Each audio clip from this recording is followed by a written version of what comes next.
Bonjour, bonjour monsieur. Voilà, voilà la solution à l'exercice en palier.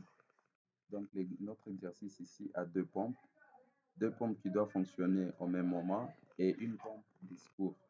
Nous les avons nominées comme, comme suite. Nous avons nos deux pompes nominées comme suite. Nous avons la pompe C, la pompe A plutôt. Nous avons ici la pompe A, la pompe B. Les deux pompes ici doivent fonctionner normalement. Et à la fin, nous avons la pompe C qui est une pompe de secours. Donc, voilà comment le système va fonctionner. Donc, si l'une des deux pompes ici tombe en panne, la pompe C, qui est la pompe de secours, prend le relais. Il y a encore une deuxième condition qui dit que si dans les trois réseaux ici, donc parmi les trois pompes, si par exemple la pompe B, au fonctionnement de ces deux, si la pompe B tombe en panne, la pompe C prend le relais. Mais admettons que au moment où la pompe C prend le relais, la pompe A aussi tombe en panne, ce qui veut dire que la pompe C va rester en ligne seule, alors que ça va pas suffire au fonctionnement de l'entreprise. Au même moment qu'il y a deux pompes qui sont tombées en panne, le secteur, notre arrêt principal ici, doit interrompre le circuit, donc doit interrompre les courants dans notre réseau. Aucune pompe ne doit être en service, aucune pompe ne doit être en ligne. Par conséquent, lorsque notre arrêt principal interrompt le circuit, on va faire appel au dépanneur, au maintenancier. Après la maintenance, on doit encore relancer notre système jusqu'à ce niveau où nous aurons deux pompes A et B qui seront en ligne, en service comme à la normale, comme à l'énoncé. Et voilà, nous allons faire la simulation pour voir. Et si j'en profite encore pour expliquer la deuxième condition. On n'a pas fini avec la deuxième condition. J'avais dit que si les deux pompes tombent en panne, notre arrêt principal doit lâcher les circuits. Ça ne suffit pas. Il peut s'avérer que la pompe A et B tombent en panne et là, il y aura l'arrêt d'urgence ici. Et ici c'est arrivé que c'est par exemple la pompe A et C qui tombent, qui sont en panne, il y aura encore l'arrêt d'urgence.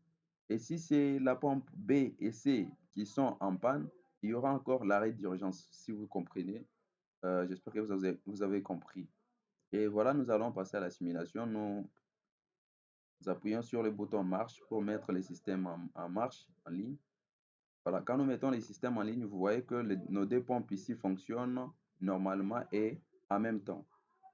Ce qui est demandé d'ailleurs. Alors, si la pompe A tombe en panne, nous vérifions d'abord la première condition. Si la pompe A tombe en panne, le détecteur de panne ici détecte une panne de la pompe A. Directement, vous remarquez que la pompe C prend le relais parce qu'il est au courant. Elle est au courant, elle est au courant que la pompe A est en panne. Elle prend les relais pour seconder la pompe B. Elle prend les relais à travers les détecteurs de panne A. Les détecteurs de panne A ici, si vous regardez bien ici, nous avons un contact normalement fermé. Ici, nous avons mis un contact normalement ouvert pour inverser les états. Donc, celui-ci, lorsqu'il passe à 1, c'est pour lâcher les circuits, interrompre. Mais lorsqu'il passe à 1, ça signifie qu'il donne son état haut au contacteur que nous avons mis ici. Alors, pour ces contacteurs normalement ouverts, l'état haut est un état de conduction. Donc, il va faire passer les courants dans les circuits. Voilà pourquoi vous voyez qu'ici, il fonctionne à l'inverse de l'autre. Alors, la pompe C prend le relais à travers les détecteurs de panne A.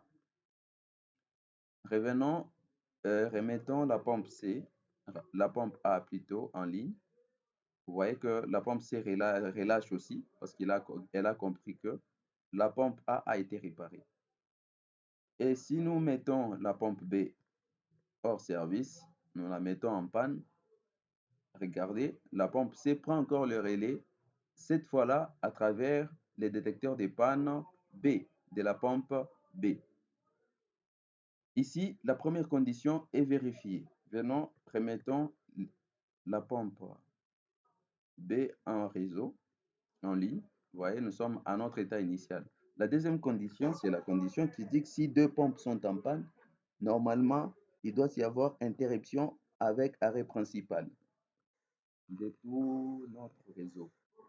Donc, dans notre réseau, aucune pompe ne doit être en service s'il y a deux pompes qui sont en panne. Mais maintenant, commençons avec la première condition, parce qu'ici, nous avons mis la bascule SR, nous lui avons donné l'adresse de notre arrêt principal. Pourquoi? Parce que si la bascule passe à 1, notre arrêt principal, comme c'est un contact normalement fermé, il va aussi passer à 1, ce qui veut dire qu'il va lâcher les circuits, qu'il va interrompre les circuits, les courants, il n'y aura aucun courant dans les circuits. Ici, nous venons, nous prenons la bascule SR, nous mettons deux conditions. Les deux conditions ici signifient, regardez bien, nous avons pris les détecteurs des pannes A et les détecteurs des pannes B.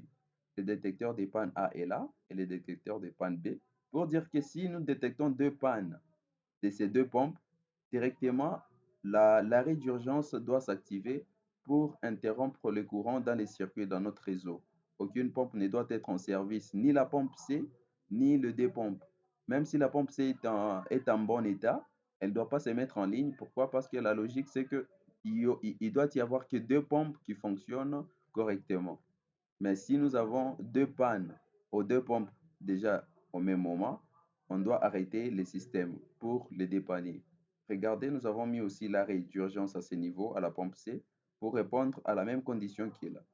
Nous venons ici, pas ici, nous sommes là, nous venons, nous mettons la pompe A en panne. La pompe A en panne, directement la pompe C prend les relais. Au même moment que la pompe C prend les relais, nous mettons la pompe B aussi en panne. Regardez ce qui va se passer. L'arrêt principal déclenche. Il arrête les circuits, les courants dans les circuits. Et la bascule passe à 1 pour activer notre arrêt principal. Nos deux conditions sont remplies. Vous voyez la bascule qui passe à 1 pour désactiver l'arrêt principal afin qu'il puisse avoir aucun courant dans les circuits. Et de ce fait, la première condition est vérifiée lorsque nous avons la pompe A et B en panne. On a même désactivé par la suite la pompe C. Maintenant, nous avons proposé un bouton de reset. Pourquoi? Parce que si nous désactivons, admettons que les maintenanciers sont venus, ils ont réparé. Lorsqu'ils font les dépannages, les réparations, et que les deux pompes ici deviennent normales, commencent à fonctionner normalement, les détecteurs de panne ici reviennent à leur état initial, normalement. Les deux détecteurs de panne vont revenir à leur état initial, ça veut dire à 0, comme ils sont normalement fermés. Et vous voyez que quand ils reviennent à leur état initial,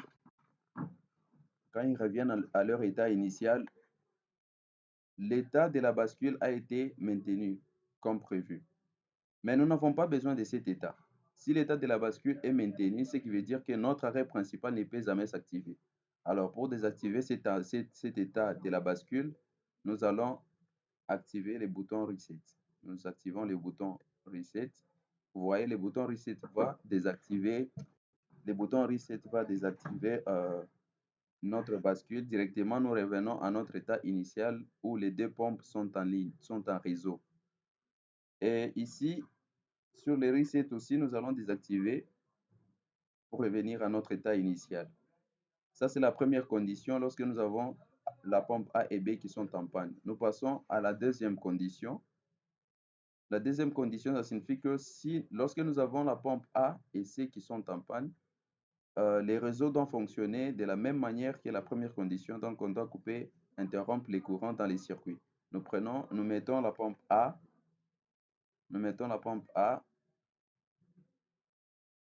en panne.